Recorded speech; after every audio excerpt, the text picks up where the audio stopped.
Hi, welcome to my channel. Today I'm doing 5 things I love about my MX5 and 5 things I don't like. So I've owned my MX5 since 2022 February. So it's almost been 3 years. In February 2025 it was 3 years. It's currently December in 2024. I feel like I've had enough time with the car to really know the little niche things that I like about it and the little niche things I don't like about it. So I wrote a little list of things on my iPad and I'm gonna go through them. And just so you know as well, the exact model that I have is the Mazda MX5 ND 2016 2-litre Sport Nav in Soul Red. That was very long. So the first thing that I love about my car is how small it is. And I know a lot of people might not like how small it is, but personally it just really works for me. I really like how I can fit through any gap pretty much. Parking is really easy, and I also do get parking anxiety sometimes, so I feel like it's a good car for that because wherever I go, pretty much I know I can fit in any space. So on the flip side to that, something that I don't like about the car is that because of it's so small, you do have quite bad visibility at times because of how low down you are. So you do have to kind of take more cautions on some roads and things and drive a bit slower in places because you can't see what's coming and things like that. And also when I'm stuck in traffic, people's headlights blind me. I literally have to turn my mirrors down because I can't see. So the second thing that I love about my car is how many compliments I get on it. I don't know if this is because I'm a girl driving an MX5, because I've heard guys on the internet say that they don't get a lot of compliments. In fact, they get the opposite driving the MX5, but I've only ever had really good compliments from my car, specifically about the color of my car and the exact model that it is. People usually say it's the ideal color and things and model and everything.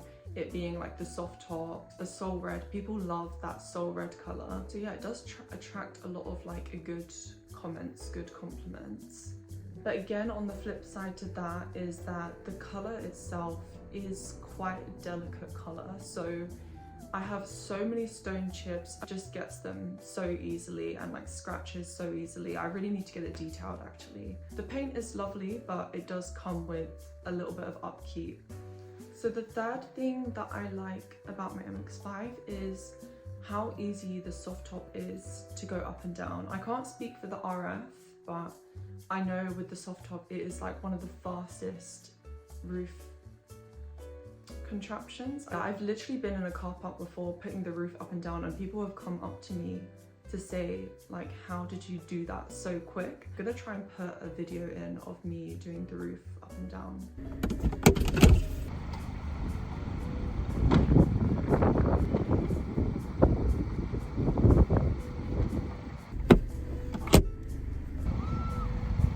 I literally found the spider that's been living in my car and building all its webs, so I had to get it out. It crawled onto this thing. Yeah, it just makes it really easy because you can do it in traffic and things, and also there's no electronical element to it, so if it breaks, I believe it's probably not as expensive to fix it as it is to fix the RF. So yeah, the third thing I dislike about my MX5, I'm gonna sneeze. So yeah, the third thing that I dislike is that the soft top is great for all those good things, but it is so hard to maintain. I actually sometimes think I can't wait until I get just a normal hard top car one day because I hate cleaning that roof. It's so time consuming. You have to put the stuff on it, you have to rub it in with the sponge or whatever. Then you have to leave it overnight, I swear. I haven't got the time. Honestly, I never really clean it properly because I can't be bothered, I'm just lazy. But yeah, it does get dirty if you don't clean it, and mine is quite dirty at the minute. I do need to start cleaning it properly, but also it's so hard to find a good brand that does really nice soft top cleaners. So if you have any suggestions, please leave them down below because I'm currently looking. So the fourth thing that I love about my car is this is probably my favorite one as well. So I go get the iPad. It's that the seating position, the seats and the driving position is just so comfortable. And again, obviously this is probably just unique to me. I don't know, maybe I'm like the right height, the right everything for it. I just find it so comfortable. And for reference, I'm 5'10" and I'm quite slim, so I don't know if that makes a difference, like how tall you are and things. And I actually had my car before this. It was just like a Peugeot 108. That car, I remember I'd go on long car journeys, and by the end of it, like my back would be killing me. And I thought that was just normal. Like I thought all cars were like that, you know, just long car drives aren't good for you. But when I went on my first long car drive in my MX5, I'll never forget, like when I got out the car, I was like, what? I didn't know you could be this comfortable in a car. So probably my favorite thing, because who wouldn't want to be comfortable while driving, you know? But it's a surprising one because I didn't expect it from like a little sports car, you know? So the fourth thing that I dislike about my MX5 is probably the space. But I mean, personally, I'm like on and off about it. Sometimes I want the space, and sometimes I'm like, I really don't care, you know? I mean, I don't have children. I don't really need all the seats and things. Obviously it's a two-seater. So personally, I don't really need all that space, all the seats. And whenever I go to like get something really big, I'll just get someone to take me. And like, I never really need to buy something that's big enough that it doesn't fit in my car.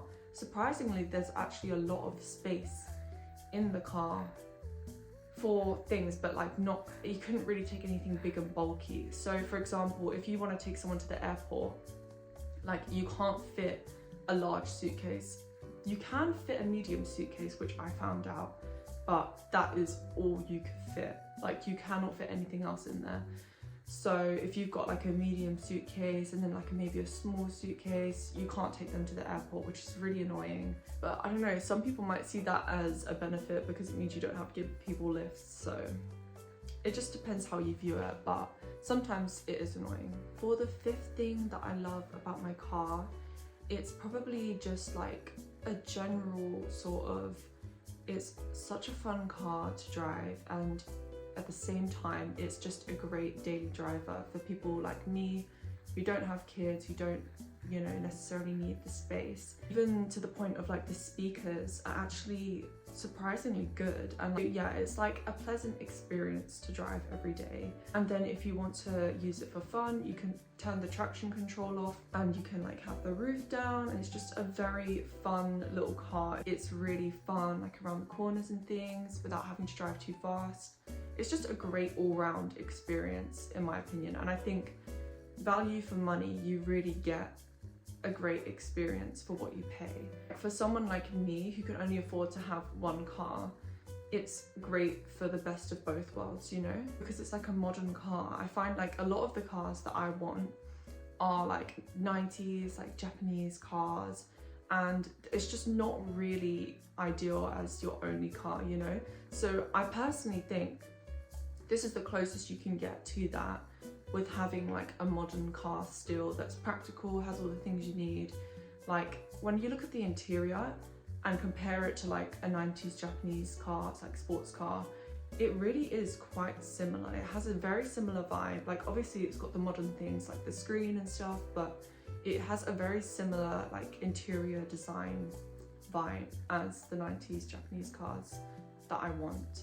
So it really is like the best of both worlds, and probably the closest you can get on a budget without having all of like the problems that come with having like an older car. Okay, and the fifth thing that I dislike about the car is the road noise. If you're going on long car journeys or even just short car journeys, like you can hear everything, and I'm pretty sure as well everyone can hear you. So if you're singing in the car, just know that everyone around you can hear you. And yeah, after long drives, like it does kind of get to you a little bit, like the noise. Like when I get out of my car after a long drive, I can literally hear like a buzzing in my head. Thank you for watching, and please like and subscribe. And if you want any more like car videos like this, or videos about my MX5, Please let me know in the comments and let me know like what type of videos you want. Please also let me know if you have any questions and I'll be happy to answer them.